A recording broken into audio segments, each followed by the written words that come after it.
स्वागत है आप सभी का भाई लाइव स्ट्रीम में एक बार फिर से। आज की इस लाइव स्ट्रीम में हम भाई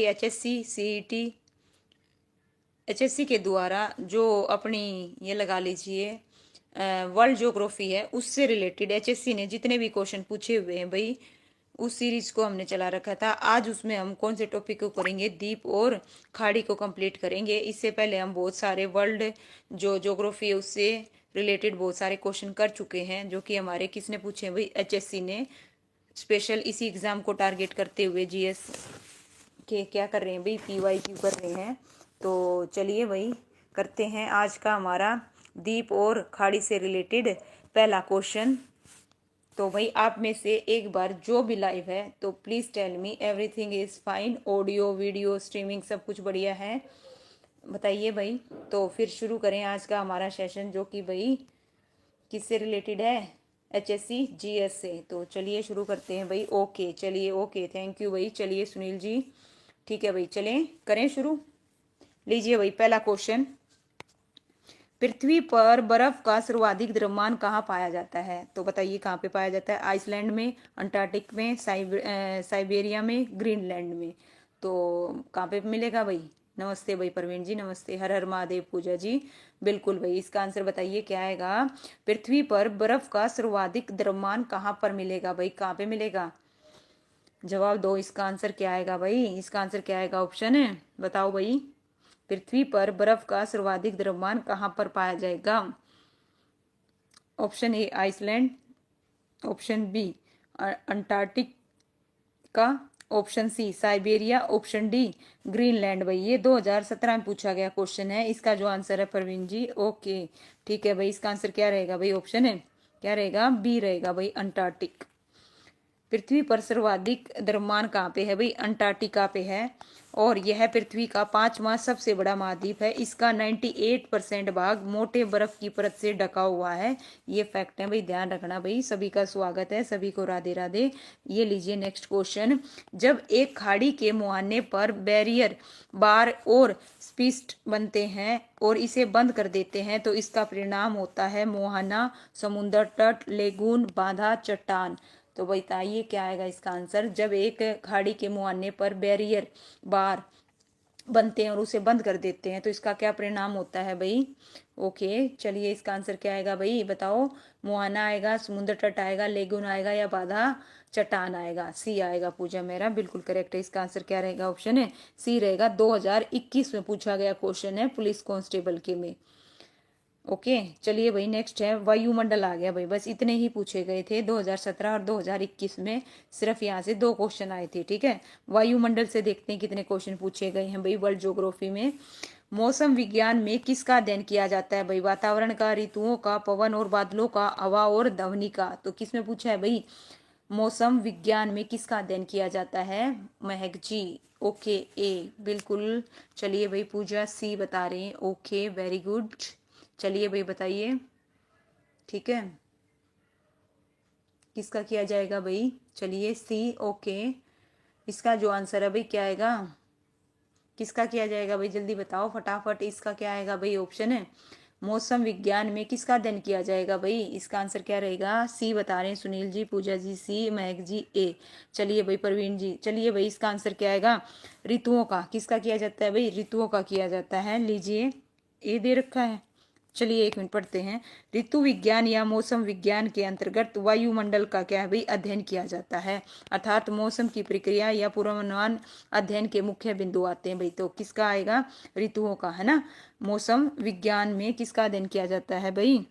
ठीक है, किसका भाई? वायुमंडल का। वायुमंडल इसने पर्यावरण बता दिया भाई, पर्यावरण का अध्ययन किया जाता है। किसका किया जाता है भाई?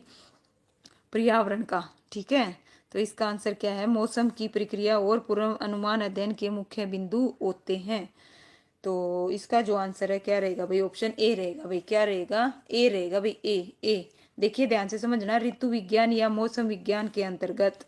ठीक है, ऋतु विज्ञान और मौसम विज्ञान एक ही है एक्चुअल में। ठीक है, में अंतर्गत वायुमंडल, वायुमंडल को ही क्या बोलते हैं, वातावरण बोलते हैं, यानी कि पर्यावरण। ठीक है, तो इसका आंसर क्या आएगा, ए आएगा भाई। ठीक है, ए बिल्कुल करेक्ट है। ठीक है, इसका आंसर क्या रहेगा, ए रहेगा। ओके, मेरा भी और आपका भी दोनों। ठीक है, क्योंकि मौसम और ऋतु से मैंने कनेक्ट कर लिया था, इस वजह से मैंने आंसर क्या दिया था, ऋतु दिया था।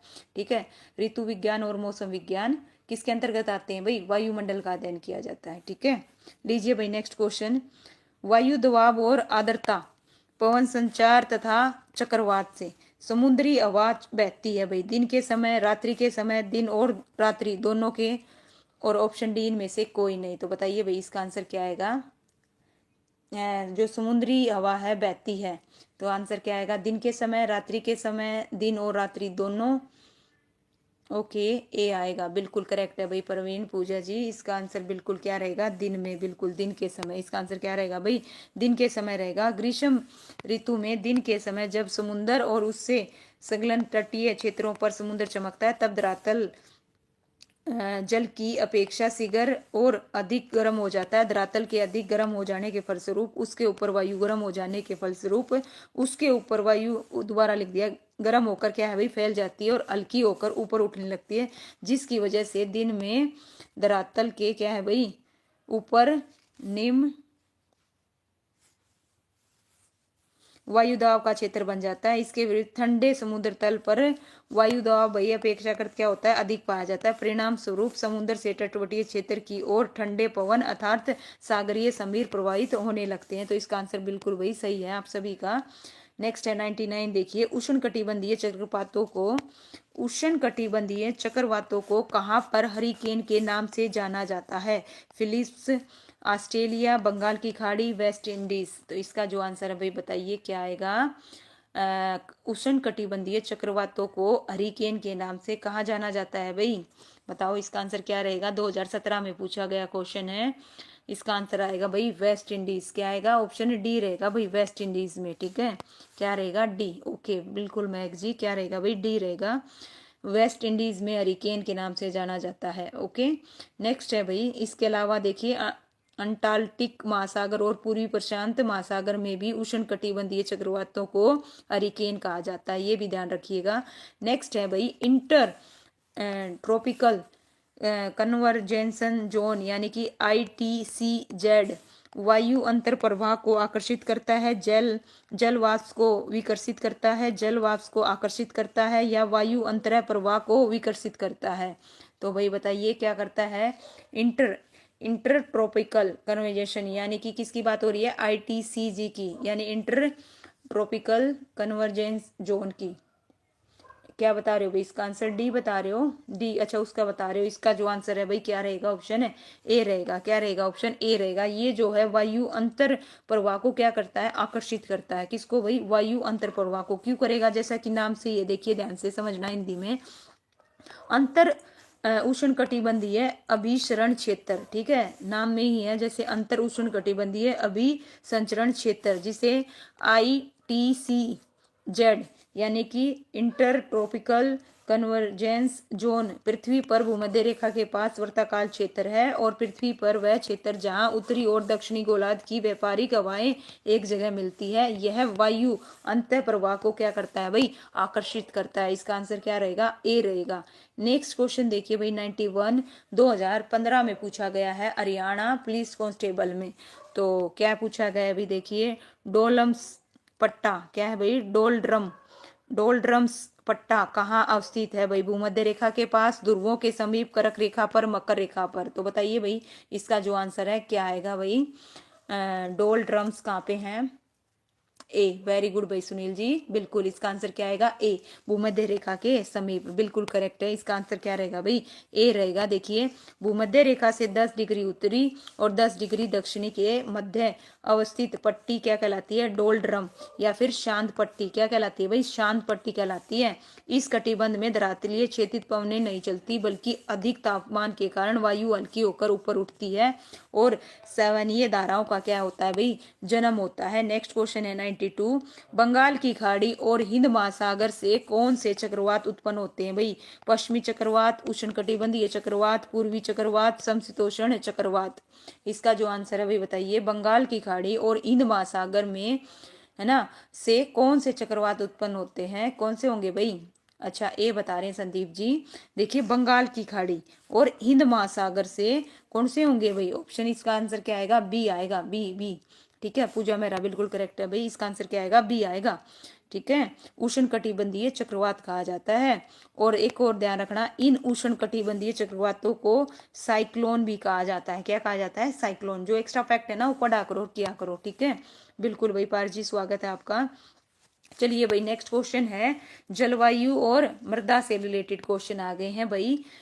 93 क्वेश्चन, किस मिट्टी का पीएच 7 से कम होता है भाई, बताइए किस मिट्टी का जो पीएच है 7 से कम होता है। ऑप्शन ए कहता है अम्लीय मिट्टी, और ऑप्शन बी कहता है क्षारीय मिट्टी, ऑप्शन सी कैलकेरियस मिट्टी, और उपरोक्त कोई नहीं। तो बताइए भाई, बिल्कुल भाई पूजा मेरा, जय श्री श्याम भाई, ए बताया सुनील ने, वेरी गुड भाई सुनील, बिल्कुल करेक्ट है पूजा जी, पारस जी, सुनील जी। इसका आंसर क्या रहेगा, ऑप्शन ए रहेगा, अम्लीय मिट्टी का पीएच है ना भाई, 7 से क्या है, कम पीएच वाली मिट्टी को अम्लीय माना जाता है। और देखिए यहाँ पे, और स्केल मिट्टी की अम्लीयता का सार्थ्य को मापता है, जिसमें 7 क्या है भाई, न्यूटन है एक तरह से। ठीक है, और 7 से कम क्या होगा, अम्लीय, और 7 से अधिक क्या होता है, क्षारीय होता है। ठीक है, नेक्स्ट है 94 क्वेश्चन, किस प्रकार की जलवायु वर्गीकरण योजना वनस्पति पैटर्न को प्रमुख घटक के रूप में उपयोग करती है। उष्ण कटिबंधीय, कोपेन, इसका भाई आंसर बताइए क्या आएगा, या मैक्स फील्ड, क्या बता रहे हो भाई, अमलिया, अच्छा उष्ण, क्या बता रहे हो, उष्ण। देखिए ध्यान से देखिए क्वेश्चन को, किस प्रकार की जलवायु वर्गीकरण योजना वनस्पति पैटर्न को प्रमुख घटक के रूप में प्रयोग करती है। तो इसका आंसर क्या आएगा, ऑप्शन ए बता रहे हैं, इसका आंसर आएगा भाई बी आएगा, कोपेन। क्या आएगा, कोपेन आएगा। ठीक है, क्या आएगा, कोपेन, उष्ण कटिबंधीय नहीं, इसका आंसर क्या आएगा भाई, कोपेन आएगा। आइए पढ़ते हैं क्यों है, देखिए गलत हुआ है तो पढ़ेंगे भाई। कोपेन जलवायु वर्गीकरण सबसे व्यापक रूप से प्रयुक्त जलवायु वर्गीकरण प्रणालियों में से एक है। यह पहली बार जर्मनी रूसी जलवायु वैज्ञानिक व्लादिमीर कोपेन द्वारा प्रकाशित किया गया था भाई। ठीक है, इसका आंसर क्या रहेगा, कोपेन रहेगा, पॉइंट भी नोटेड ठीक कीजिएगा। 95 क्वेश्चन है, कौन से जलवायु कटिबंध में वर्षा कम और अति अस्थिर और अविश्वसनीय होती है। तो कौन से जलवायु कटिबंध में, तो बताइए मध्यम अक्षांश पश्चिमी महाद्वीपीय मात्रा में, या फिर उष्ण कटिबंधीय में, ऑप्शन सी आर्द्र मध्यम अक्षांश में, ऑप्शन डी ध्रुवीय। तो इसका जो आंसर है भाई बताइए क्या आएगा, ए बता रहे हैं, बिल्कुल पूजा जी, ओके संदीप जी डी बता रहे हैं।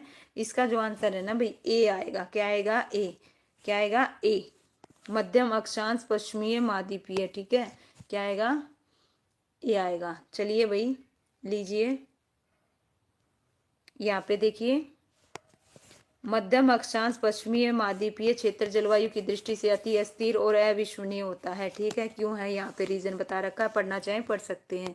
ठीक है भाई, चलिए नेक्स्ट है 96, एक वृत्त प्रदेश के लंबी अवधि की मौसम परिस्थितियों और उनके बदलाव के कुल जोड़ को कहते हैं मौसम, जलवायु, उष्ण मौसम या शीत मौसम।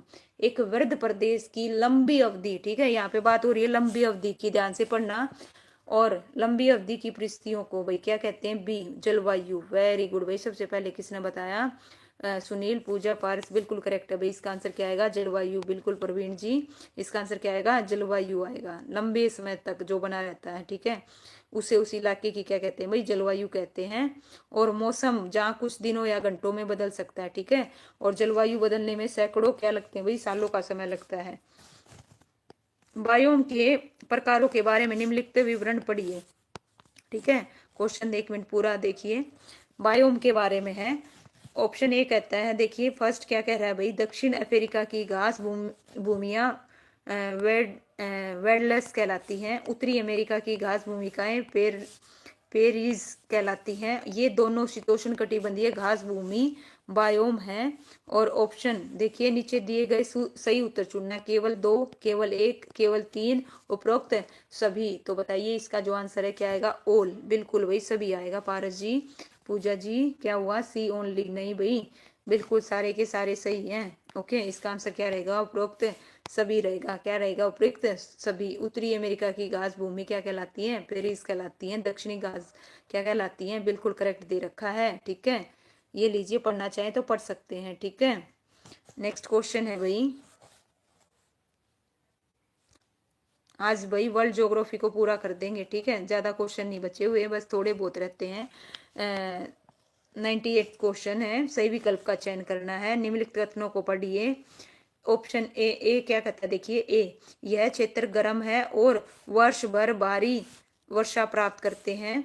क्या करते हैं भाई, वर्ष भर भारी वर्षा प्राप्त करते हैं। ऑप्शन बी है, चूंकि कोई विशेष शुष्क ऋतु नहीं है अतः वृक्ष अपनी पत्तियां नहीं गिराते। सी, यह घने वन भूमध्य रेखा के निकटवर्ती क्षेत्रों और कटिबंधियों के निकट पाए जाते हैं। एक मिनट, पूरा क्वेश्चन करते हैं, देखिए उपरोक्त कथन के संदर्भ में, ठीक है, 2018 में पूछा गया क्वेश्चन है, ध्यान से देखना और फिर बताना, ठीक है। निम्नलिखित कथनों को पढ़िए। सबसे पहले ए कह रहा है कि यह क्षेत्र गर्म है, वर्ष भर भारी वर्षा प्राप्त करता है। और बी में दे रखा है कोई विशेष शुष्क ऋतु नहीं है, वृक्ष अपनी पत्तियां नहीं गिराते, ये घने भूमध्य रेखा के निकटवर्ती क्षेत्रों और कटिबंधियों के निकट पाए जाते हैं। तो इस किसकी बात हो रही है यहाँ पे, देखिए आर्द्र पर्णपाती वन की बात हो रही है, पर्वतीय वन की हो रही है, भूमध्य सागरीय प्रकार के वनों की हो रही है, या फिर उष्ण कटिबंधीय सदाबहार वनों की बात हो रही है। तो इसका जो आंसर है भाई क्या आएगा, पर्णपाती वन बता रहे हो भाई, ठीक है। ओके, चलिए बताओ भाई डी, बिल्कुल भाई डी जिन्होंने बताना है इसका आंसर बिल्कुल करेक्ट है। उष्ण कटिबंधीय सदाबहार क्या आएंगे, वन आएंगे, ठीक है। यह क्षेत्र क्या होता है भाई, गर्म होता है, ठीक है। इसका आंसर क्या रहेगा, देखिए बिल्कुल पढ़ना चाहिए, पढ़ सकते हैं। इसका आंसर क्या रहेगा, उष्ण कटिबंधीय सदाबहार वन रहेंगे, जो गर्म और वर्ष भर भारी वर्षा प्राप्त करने वाले क्षेत्रों में पाए जाते हैं। यहाँ की जलवायु में कोई विशेष शुष्क ऋतु नहीं होती, इसीलिए वृक्ष अपनी पत्ती नहीं गिराते। नेक्स्ट क्वेश्चन है भाई, मिट्टी में जलाक्रांति, ठीक है, मिट्टी में जलाक्रांति से बचाने के लिए डैश का उपयोग किया जाता है, पोटास का, खाद का, जिंक का, कैल्शियम का। तो बताइए भाई किसका यूज किया जाता है। इसका जो आंसर है क्या आएगा, खाद। ओके, चलिए बी बता रहे हैं पारस जी, बिल्कुल भाई। पूजा जी सी बता रहे हैं, परवीन, जिंक नहीं आएगा भाई, खाद आएगा। क्या आएगा, ऑप्शन है बी आएगा भाई, ठीक है, क्या आएगा, बी आएगा। नेक्स्ट है भाई, खनिज और ऊर्जा संसाधन से रिलेटेड जादू, लीजिए भाई, जादू घोड़ा किसके लिए भाई मशहूर है, लोयस के लिए, मैगजीन के लिए, सोने के लिए, यूरेनियम के लिए। तो बताइए भाई किसके लिए है और कहाँ पे है ये भी बताइएगा, ठीक है। झारखंड में है, चलिए बता दिया, झारखंड में है। तो झारखंड में जो जादू घोड़ा है किसके लिए भी प्रसिद्ध है, लोयस के लिए, मैग्नीज के लिए, यूरेनियम के लिए। तो बताइए यूरेनियम के लिए, वेरी गुड भाई पारस। इसका आंसर क्या आएगा, यूरेनियम आएगा। किसके लिए भाई, यूरेनियम के लिए, बिल्कुल करेक्ट है, यूरेनियम की खानों के लिए भाई है। और ये भाई झारखंड के पूर्वी सिंह भूमि जिले में है, और ये देश की पहली खान है जो व्यावसायिक स्तर पर यूरेनियम एक्स का क्या करती है भाई, उत्पादन करती है। ये ध्यान रखना भाई, ये पहली देश की है ना खदान है। नेक्स्ट है, विश्व में सोने का प्रमुख उत्पादक देश बताओ भाई कौन है, ऑस्ट्रेलिया, अर्जेंटीना, दक्षिणी अमेरिका, सॉरी दक्षिणी अफ्रीका, और डी है भाई अमेरिका, ऑस्ट्रेलिया। वेरी गुड भाई पारस। इसका आंसर क्या आएगा भाई, ऑस्ट्रेलिया आएगा। क्या आएगा, ऑस्ट्रेलिया। भाई दक्षिणी अफ्रीका नहीं आएगा। देखिए विश्व में सोने का प्रमुख उत्पादक देश कौन सा है, ऑस्ट्रेलिया है। ओके, क्या है भाई, प्रथम ऑस्ट्रेलिया, ठीक है, प्रथम चीन है वैसे। हेलो, ध्यान देना, प्रथम कौन सा है, देखिए यहाँ पे, एक मिनट, प्रथम अगर आप बात करोगे तो चीन है, दूसरे नंबर पर ऑस्ट्रेलिया आता है, तीसरे नंबर पर रूस का आता है, ठीक है। और यहाँ पे ऑप्शन में कहीं ये दे नहीं रखे, तो इस वजह से इसका आंसर क्या रहेगा भाई, ऑप्शन ए रहेगा, ठीक है। लीजिए, पढ़ना चाहे तो पढ़ लीजिए, जो मैंने बोला है वही सेम चीज है। चीन का प्रथम है और ऑस्ट्रेलिया दूसरा है, रूस तीसरे नंबर पर है। तो इसका आंसर ऑस्ट्रेलिया होगा, ठीक है। ऑप्शन में ये दोनों के दोनों दे नहीं रखे थे। लीजिए भाई, रूस और ऑस्ट्रेलिया, ये चीन, ठीक है। विश्व में सबसे बड़ा चांदी का उत्पादक बताइए कौन है, कनाडा है, अमेरिका है, मैक्सिको है, ऑस्ट्रेलिया है। तो बताइए भाई कौन है विश्व में चांदी का, सोने का तो हो गया चीन है, चलिए भाई सही क्या बता रही हो, मैक्सिको, बिल्कुल करेक्ट है भाई। इसका आंसर क्या आएगा, ऑप्शन है सी आएगा, बिल्कुल करेक्ट है ना भाई। शशि जी स्वागत है आपका। नेक्स्ट भाई, लीजिए पढ़िए, विश्व में देखिए चांदी का सबसे बड़ा कौन है भाई, मैक्सिको। और भारत में चांदी का कौन है भाई, चांदी का सबसे बड़ा उत्पादक राज्य है राजस्थान है।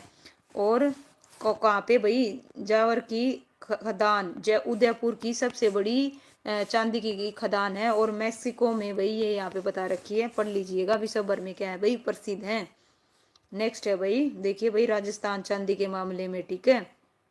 130वां क्वेश्चन भाई लैब असिस्टेंट के पेपर में पूछा गया है 2018 में। हमारे द्वारा प्रयुक्त अधिकांश ऊर्जा स्रोत सौर ऊर्जा प्रदर्शित करते हैं, निम्नलिखित में से कौन सी सौर ऊर्जा से उत्पन्न नहीं है? बताइए भाई कौन सी नहीं है पूछी है, पॉइंट भी नोटेड ध्यान देना, यहाँ पे नहीं है पूछी है, ठीक है। ठीक है, तांबा बिल्कुल भाई, खेतरी झुंझुनू राजस्थान बिल्कुल करेक्ट है जी, पारस जी सही बताया आपने, है ना। बताइए भाई इसका जो आंसर है क्या आएगा, कौन सी नहीं है? देखिए एक तो भूगर्भीय ऊर्जा है, एक नाभिकीय ऊर्जा है, एक क्या है भाई, घूमना ऊर्जा, एक है जीवन जीवन भार दे रखा है। वैसे तो जे बार आना चाहिए, यहाँ पे थोड़ा सा मिस प्रिंट है बुक में, ठीक है। यहाँ पे गतिज ऊर्जा आनी चाहिए थी, क्या आनी चाहिए थी? देखिए यहाँ पे थोड़ा सा मिस प्रिंट है, यहाँ पे क्या आना चाहिए थी? गतिज ऊर्जा। और इसका जो आंसर है देखिए नहीं पूछी है, तो नहीं का आंसर क्या आएगा भाई? नाभ की ऊर्जा आएगा, बी बिल्कुल करेक्ट है, क्या आएगा? बी। बाकी दो ऑप्शन में थोड़ा सा ना वर्तनी मिस्टेक दे रखी है भाई, बाकी ठीक है। लीजिए पढ़ना चाहें तो पढ़ सकते हैं, इसका आंसर क्या रहेगा भाई? बी रहेगा। नेक्स्ट चलें, लीजिए भाई नेक्स्ट है, निम्नलिखित में से कौन सा ऊर्जा का प्रारंभ, देखिए निम्नलिखित में से कौन सा ऊर्जा का पारंपरिक स्रोत है भाई? सौर ऊर्जा, पवन ऊर्जा, कोयला, ज्वारीय ऊर्जा। तो इसका जो आंसर है भाई बताइए क्या आएगा? ओके, न्यूक्लियर पावर, ठीक है भाई। शशि जी क्या बता रहे हो? बी बता रहे हो। ध्यान दीजिए कौन सा ऊर्जा का पारंपरिक स्रोत है, ठीक है। तो कौन सा आएगा भाई इसका आंसर? दो प्रकार के होते हैं, एक पारंपरिक और एक गैर पारंपरिक। ओके, सी बता रहे हैं भाई संदीप जी। ओके, परवीन जी कोयला, ओके ठीक है भाई। शशि जी, पारस जी, बिल्कुल इसका आंसर क्या आएगा? कोयला ऊर्जा आएगा, क्या आएगा? कोयला ऊर्जा, बिल्कुल करेक्ट है। लीजिए पढ़ना चाहे पढ़ सकते हैं, ध्यान रखिएगा, ठीक है। नेक्स्ट है भाई बेहतरीन स्वर्ण शोल, बेहतरीन स्वर्ण शोल डैश का रंग होता है भाई? लाल, बैंगनी, सुनहरी, नीला। तो इसका जो आंसर है भाई क्या आएगा? स्वर्ण शोल डैश है भाई, बताइए डैश रंग का होता है? लाल, बैंगनी, सुनहरी, नीला। तो कैसा होता है भाई? सुनहरी, बिल्कुल भाई, बिल्कुल करेक्ट है भाई। पारस जी बिल्कुल, दांगी जी, सुनील जी, इसका आंसर क्या आएगा? बैंगनी नहीं आएगा प्रवीण जी, इसका आंसर सुनहरी आएगा। कैसा होता है भाई? सुनहरी, सोना, ठीक है, एक प्रकार से सुनहरी रंग का होता है।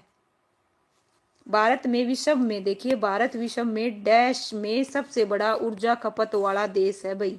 छठा है, आठवां है, पांचवा है या चौथा है? 2021 में पूछा गया क्वेश्चन है कांस्टेबल के पेपर में, ठीक है। तो इसका आंसर क्या आएगा भाई बताइए?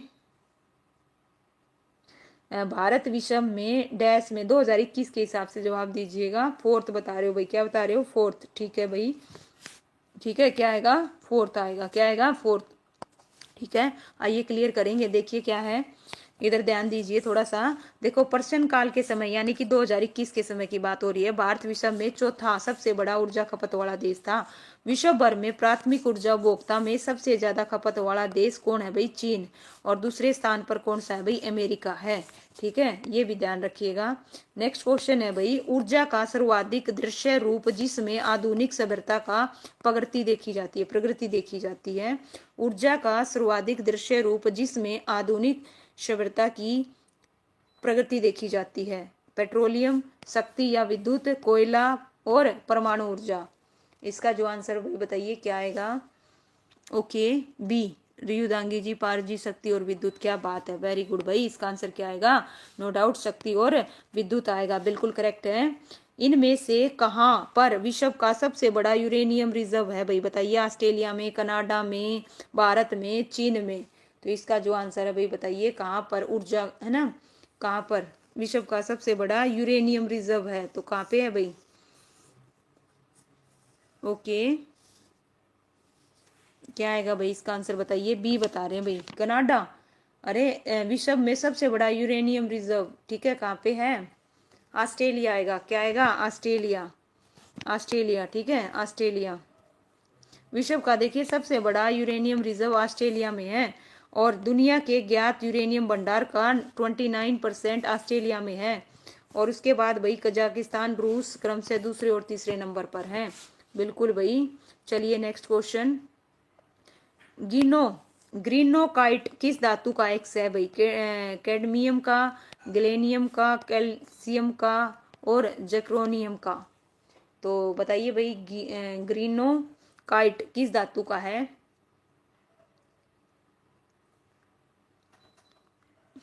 इसका जो आंसर है क्या आएगा भाई? ऑप्शन ए आएगा। क्या आएगा? ऑप्शन ए आएगा। ठीक है, कैडमियम का। किसका है भाई? कैडमियम का है। लीजिए, ग्रीनोकाइट एक दुर्लभ खनिज है। यह कैडमियम धातु का है जिसमें क्रिस्टलीय रूप से कैडमियम सल्फाइड CdM होता है। मानव प्रजाति से रिलेटेड क्वेश्चन आ गए हैं भाई। लीजिए, मानव प्रजाति से डैश एक ऐसी प्रजाति का वर्णन करने के लिए उपयोग किया जाने वाला शब्द है जिनकी संख्या तेजी से घटती जा रही है और जो पृथ्वी पर पूरी तरह से गायब हो सकते हैं। तो बताइए भाई, इसके लिए क्या आएगा? उचित, विलुप्त आएगा, लुप्त प्राय आएगा, अस्तित्वहीन आएगा या अद्वितीय आएगा? ओके, ए बता रहे हैं भाई। ठीक है, एक ऐसी प्रजाति का वर्णन करने के लिए उपयोग किए जाने वाला शब्द। ठीक है, तो क्या आएगा भाई? इसका आंसर है ओके, इसका भाई आंसर बी रहेगा। बिल्कुल सुनील जी, क्या रहेगा? बी रहेगा, बी। बिल्कुल संदीप जी, ठीक है, इसका आंसर क्या आएगा? बी आएगा।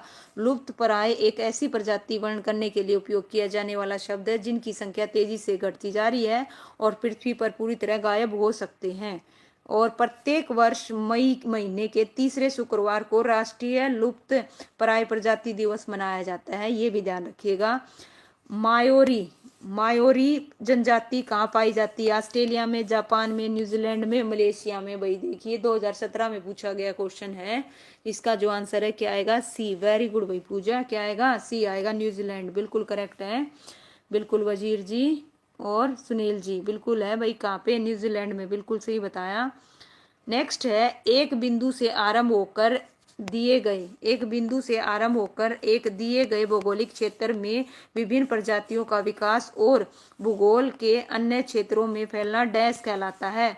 अनुकूलनीय प्रजनन, अनुकूलनीय विकास, अनुकूलनीय विकिरण और इनमें से कोई नहीं। 2021 में पूछा गया क्वेश्चन है। इसका जो आंसर है भाई बताइए क्या आएगा? एक बिंदु से आरंभ होकर एक दिए गए भौगोलिक क्षेत्र में विभिन्न प्रजातियों का विकास और भूगोल के अन्य क्षेत्रों में फैलना क्या कहलाएगा भाई?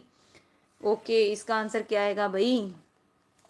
ऑप्शन सी आएगा, अनुकूल। क्या आएगा? ऑप्शन है सी, विकिरण आएगा। ठीक है, लीजिए भाई, अनुकूलनीय विकिरण एक ऐसी जैविक प्रक्रिया है जिसमें एकल पूर्वज प्रजाति से कई नई प्रजातियों को तेजी से विकास होता है जो विभिन्न पर्यावरणीय निश्चयों को अनुकूलित करने के लिए होती है। यह प्रक्रिया तब होती है जब जीव एक नए क्षेत्र बसते हैं या जब वातावरण में महत्वपूर्ण बदलाव होते हैं जो नई निश्चयों की उपलब्धता को क्या करते हैं भाई? उत्पन्न करते हैं। तो इसका जो लीजिए भाई, प्रिवेंट से रिलेटेड आ गए हैं। 2021 में पूछा गया क्वेश्चन है। किसमें? हरियाणा पुलिस कांस्टेबल में। भारत में पहली रेलवे 1853 में बम्बई से थाने तक कुल कितनी दूरी चली थी भाई? 34, 75, 78, 53। तो वही बताइए, ये जो क्वेश्चन है पूछा गया, इसका जो आंसर है क्या आएगा? यहाँ से 2-3 क्वेश्चन बढ़ रहे हैं भाई। ऋचा कुमारी, स्वागत है भाई आपका। देखिए संदीप जी, ओके, 34 बिल्कुल भाई, सबका करेक्ट है। सुनील जी बिल्कुल भाई, ठीक है। देखिए 34 आएगा। यहाँ से देखो, भारत में पहली रेल कब भाई? 1853 में। बम्बई से कहाँ? थाने तक चली। और कितने किलोमीटर चली? 34। ठीक है, डेट भी ध्यान रखना, 16 अप्रैल 1853। और कितनी? 34 किलोमीटर। और यह भारत में चलने वाली क्या थी भाई? पहली ट्रेन थी। नेक्स्ट है, कृषि और पशुपालन से रिलेटेड आगे भाई। ठीक है, कृषि और पशुपालन से। बिल्कुल लीजिए भाई, फर्स्ट क्वेश्चन है, डैश और डैश के सही मिश्रण से मिट्टी को उपजाऊ बनाने में मदद मिलती है? तो बताइए भाई, किसको मिलाने से मिट्टी को उपजाऊ बनाने में मदद मिलती है? तो इसका जो आंसर है क्या रहेगा? खनिज पदार्थ, कार्बनिक पदार्थ, खाद और पानी। ए बता रहे हो भाई। देखिए ध्यान से देखिए, किसके मिश्रण से है ना मिट्टी को उपजाऊ बनाने में मदद मिलती है? तो किसके मिश्रण से आएगा भाई? ऋचा कुमारी ए बता रही है, सुनील ए जी। इसका जो आंसर है ना, ऑप्शन डी आएगा, खाद और पानी। क्या आएगा भाई? खाद और पानी। बिल्कुल भाई, पारस का करेक्ट है। इसका आंसर क्या रहेगा? है ना, क्या रहेगा भाई? डी रहेगा। एक मिनट भाई, एक मिनट ध्यान दीजिए। ठीक है, एक मिनट भाई, देखना भाई, देखना गलत हुआ है, प्लीज पॉइंट भी नोटेड। एक मिनट भाई, पढ़ना प्लीज। देखिए, खनिज पदार्थ और कार्बनिक पदार्थों के सही मिश्रण से मिट्टी को उपजाऊ बनाने में मदद मिलती है। खनिज पदार्थ मिट्टी में आवश्यक पोषक तत्व प्रदान करते हैं, जबकि कार्बनिक पदार्थ मिट्टी की संरचना और जल धारण को सुधारते हैं। भाई सॉरी फॉर दैट, इसका जो आंसर है क्या रहेगा भाई, ऑप्शन है ए रहेगा भाई। क्या रहेगा, ए रहेगा। ठीक है, ए वालों का बिल्कुल करेक्ट है। ठीक है, माय मिस्टेक। क्या है भाई, रीचा और सुनील जी, क्या नाम है भाई, दांगी जी, इसका आंसर बिल्कुल बी आएगा। ठीक है, सॉरी ए आएगा। क्या आएगा, ए आएगा। खनिज पदार्थ और कार्बनिक पदार्थ बिल्कुल करेक्ट है। ओके, नेक्स्ट है भाई, शीतोष्ण घास तल की सबसे महत्वपूर्ण फसल क्या है भाई, बताइए। ठीक, बिल्कुल भाई, पारस का गलत हुआ और मेरा गलत हुआ, दोनों का गलत हुआ। ठीक है, लीजिए भाई नेक्स्ट, शीतोष्ण घास की सबसे महत्वपूर्ण फसल क्या है। नींबू फल है, गन्ना है, अनाज है, खजूर है। शीतोष्ण घास तल की सबसे महत्वपूर्ण फसल क्या है भाई, इसका जो आंसर है भाई बताइए क्या आएगा। सबसे महत्वपूर्ण फसल पूछी गई है, तो सबसे महत्वपूर्ण फसल क्या है, क्या बता रहे हो भाई, सी। ओके, सी, वेरी गुड भाई। इसका आंसर क्या आएगा, नो डाउट ऑप्शन सी आएगा, सबका करेक्ट है भाई, है ना। आम नहीं आएगा, आम आम कैसे लगा रहे हो भाई दांगी जी। ठीक है, इसका आंसर क्या रहेगा, सी रहेगा। ठीक है, अनाज है। नेक्स्ट है, विश्व में सर्वाधिक पशुधन वाला देश बताना है। भारत है, ऑस्ट्रेलिया है, चीन है, यूएस है भाई। तो बताइए, भारत में सॉरी विश्व में सर्वाधिक पशुधन वाला देश बताइए कौन सा है। ओके, ए। ठीक है भाई, चलिए रीचा और बताओ भाई, सुनील ए। ओके, पारस। ओके, चलिए भाई, इसका आंसर बिल्कुल करेक्ट है, ए आएगा, भारत।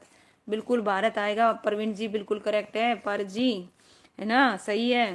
विश्व में सर्वाधिक पशुधन वाला देश भारत है, और 20वीं जो पशु गणना के अनुसार भारत में सर्वाधिक पशुधन है। नेक्स्ट क्वेश्चन भाई, झूमिंग कृषि पद्धति कहाँ अपनाई जाती है। मध्य अमेरिका, चीन, इंडोनेशिया, भारत। 2021 में पूछा गया क्वेश्चन है, बताइए भाई, हरियाणा कॉन्स्टेबल में के पेपर में। इसका जो आंसर है क्या आएगा, भारत। ओके, ठीक है दांगी जी, चलिए भाई। ओके, चीन बता रहे हैं भाई, क्या बता रहे हो, चीन। जूमिंग, जूमिंग की बात हो रही है, जूमिंग कृषि। ठीक है, इसका आंसर क्या आएगा, डी बता रहे हैं भाई सुनील जी, बिल्कुल भारत आएगा, भारत अपना, बिल्कुल। इसका आंसर क्या आएगा, भारत आएगा। ठीक है, भारत पूजा मेरा, परवीन दांगी जी बिल्कुल करेक्ट है। इसका आंसर क्या आएगा, भारत आएगा।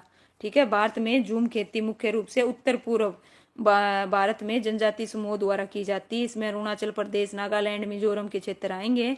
और ब्राजील, इंडोनेशिया में देखिए कौन सी होती है, क्या नाम है। ठीक है, यहाँ पे दिए हुए हैं। नेक्स्ट है भाई, मधुमक्खियों का पालन क्या कहलाता, बताइए। पीसी कल्चर, सेरिकल्चर, टिश्यू या एपीकल्चर। इसका जो आंसर है भाई बताइए क्या आएगा, मधुमक्खियों का पालन है, क्या कहलाएगा। प्रवीण जी डी बता रहे हैं, पीसी। अच्छा, पीसी बता रहे हो भाई, पीसी बता रहे हो भाई, बताओ पीसी आएगा क्या। डी, ए और डी में कंपटीशन चल रहा है, एपी भी आ गया भाई, लीजिए भाई।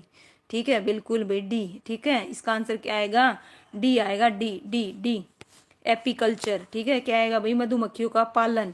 मधुमक्खियों का पालन एपीकल्चर कहलाता है। यह शहद और मोम के उत्पादन के लिए मधुमक्खियों की देखभाल और प्रबंध की क्या है भाई, प्रथा है। तो इसका जो आंसर है क्या है भाई, कंफ्यूजन, एपी होगा। ओके, ठीक है भाई, बिल्कुल। लीजिए भाई नेक्स्ट क्वेश्चन। ओके, नेक्स्ट है भाई, निम्नलिखित में से विश्व के देशों के समूह में से किस में गेहूं और चावल की उच्च किस्म विकसित की गई थी भाई, बताइए। निम्नलिखित विश्व के देशों के समूह में किस में गेहूं और चावल की उच्च उपज किस्म, यानी कि, है ना भाई, बताइए किस में विकसित की गई थी। जापान और पाकिस्तान में, यूएस और जापान में, मैक्सिको और फिलिप्स में, या मैक्सिको और सिंगापुर में। तो इसका जो आंसर है भाई बताइए क्या आएगा। ओके, सी बता रहे हैं सुनील। ओके, डी बता रही है रीचा, परवीन सी।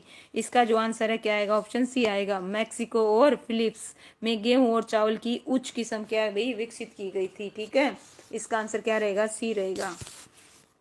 और देखो यहाँ पे भी समझना, अंतर्राष्ट्रीय मक्का और गेहूं सुधार केंद्र मैक्सिको में है, अंतर्राष्ट्रीय चावल अनुसंधान केंद्र कहाँ पे है, फिलिप्स में है।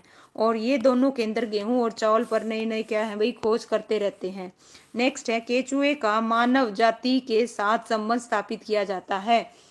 लाभदायक, हानिकारक, अधिक लाभदायक और कम हानिकारक।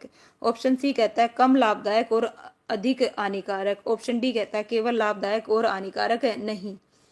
क्या बता रहे हो भाई रचना जी? ओके, किसान का मित्र, बिल्कुल पारस जी, किसान का मित्र होता है केचुआ, ठीक है। इसका जवाब दीजिए, केवल लाभदायक और हानिकारक नहीं। अच्छा, ये बता रहे हो भाई, ठीक है। इसका जो आंसर है ना, क्या आएगा भाई? ऑप्शन बी आएगा, बी बी बी। पूजा मेरा बिल्कुल करेक्ट है, अधिक लाभदायक और कम हानिकारक। भाई क्या है? कम हानिकारक।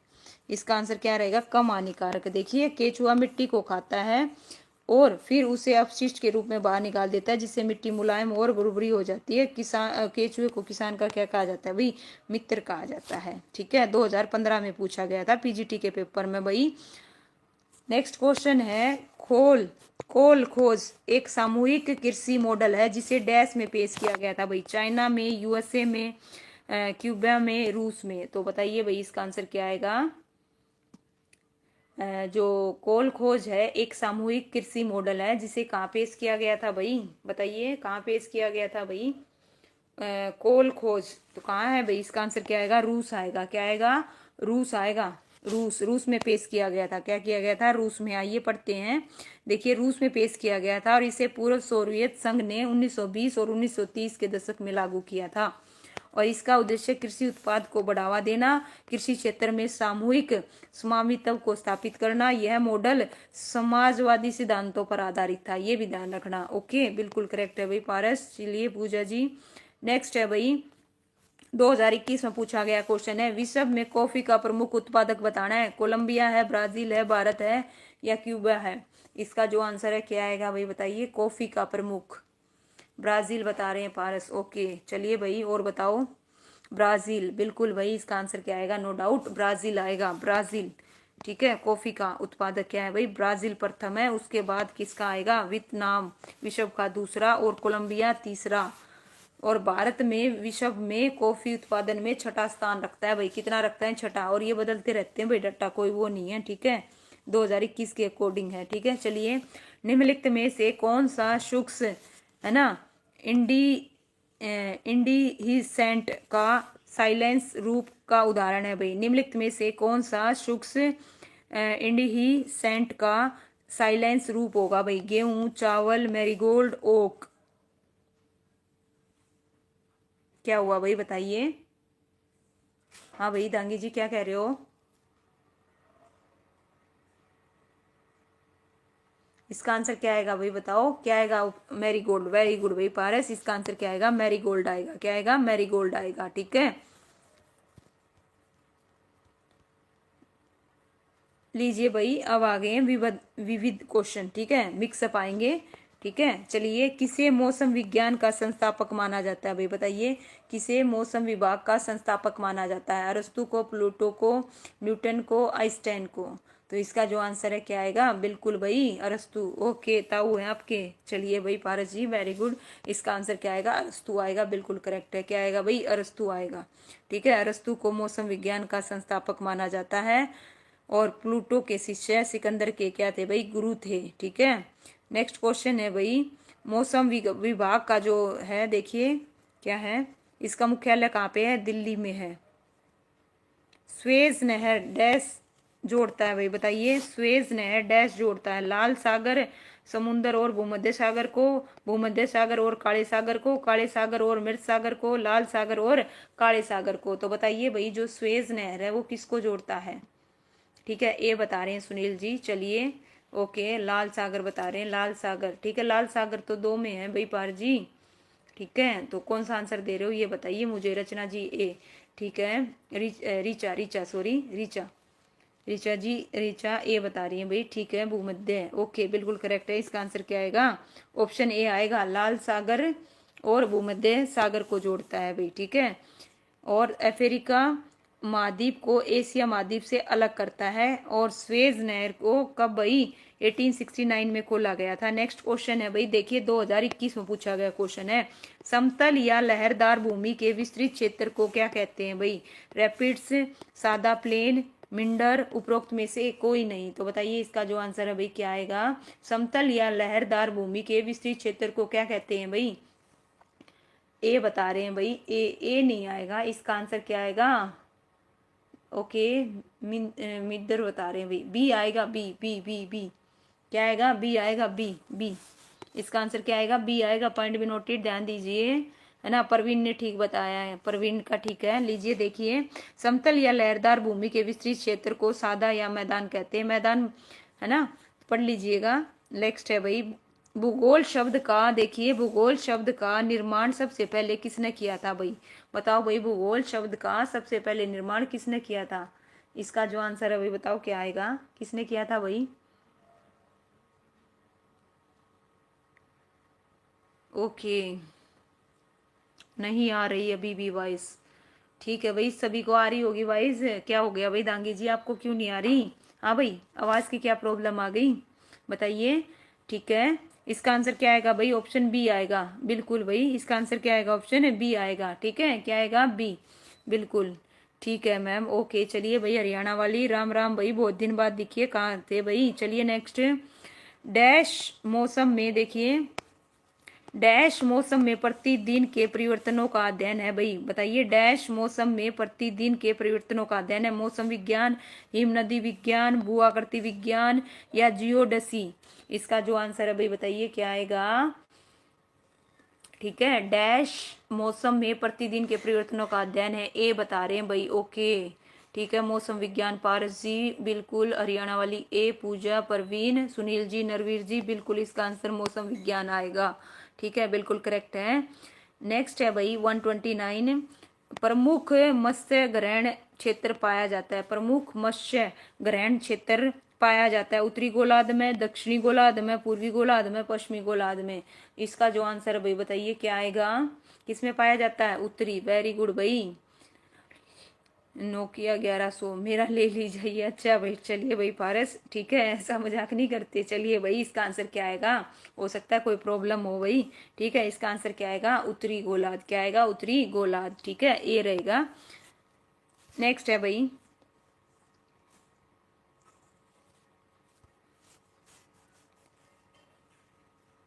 लो भाई जवाब दो। जियोथर्मल शब्द का उद्भव यूनानी भाषा के शब्द जियो, जिसका अर्थ है पृथ्वी, और थ्रोमस जिसका अर्थ डैश से जुड़ा हुआ है, तापमान से, गर्म से, ठंडा से, उष्मा से, है ना। थ्रोमस, तो बताइए भाई किससे जुड़ा हुआ है? इसका जो आंसर है क्या आएगा? तापमान आएगा, गर्म आएगा, ठंडा आएगा या उष्मा आएगा, है ना। लीजिए भाई, उषा भी आ गई है, उषा जी आपका स्वागत है। ओके, ओके भाई, ओके ठीक है, चलिए अच्छी बात है, बुरा नहीं मानेंगे, पहले दोस्ती बुरा मानते हैं, एक और बात बता देती हूँ आपको। चलिए, इसका आंसर क्या आएगा?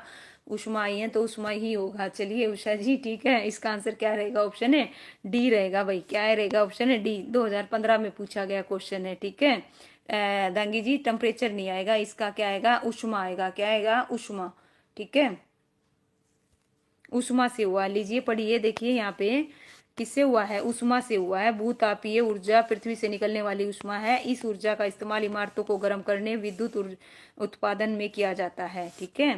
नेक्स्ट है भाई 130, 131 क्वेश्चन भाई, लीजिए, समान वर्षा वाले क्षेत्रों को जोड़ने वाली काल्पनिक रेखा क्या कहलाती है? ध्यान दीजिए, समान वर्षा वाले क्षेत्रों की बात हो रही है, समदाब, समवर्षा, समतापी, समताप, ध्यान से देना भाई, ठीक है। किसकी बात हुई है यहाँ पे? समान वर्षा वाले क्षेत्रों को जोड़ने वाली रेखा, ठीक है।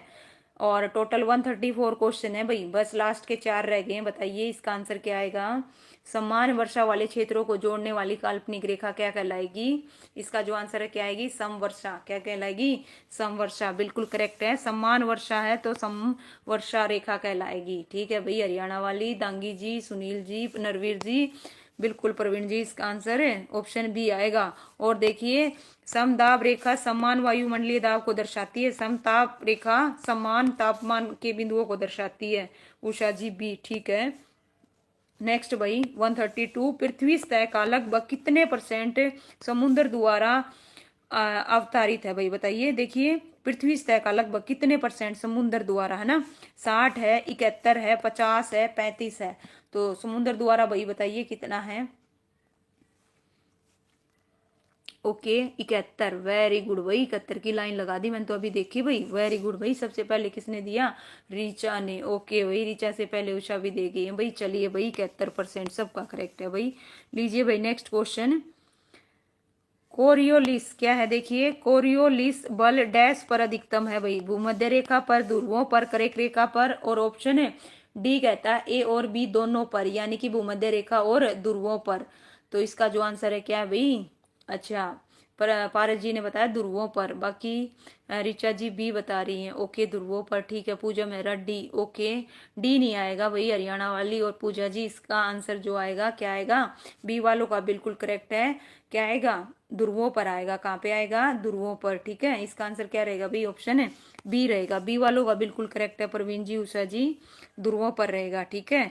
क्यों भाई? देखिए कोरियोलिस बल पृथ्वी के घूर्णन के कारण उत्पन्न होता है और इसकी जो दिशा और परिणाम है वस्तु की गति और अक्षांश पर निर्भर करती है। यह बल ध्रुवों पर अधिकतम तथा भूमध्य रेखा पर क्या होता है भाई? शून्य होता है, ये भी ध्यान रखना, ठीक है। बी आएगा बिल्कुल, ठीक है।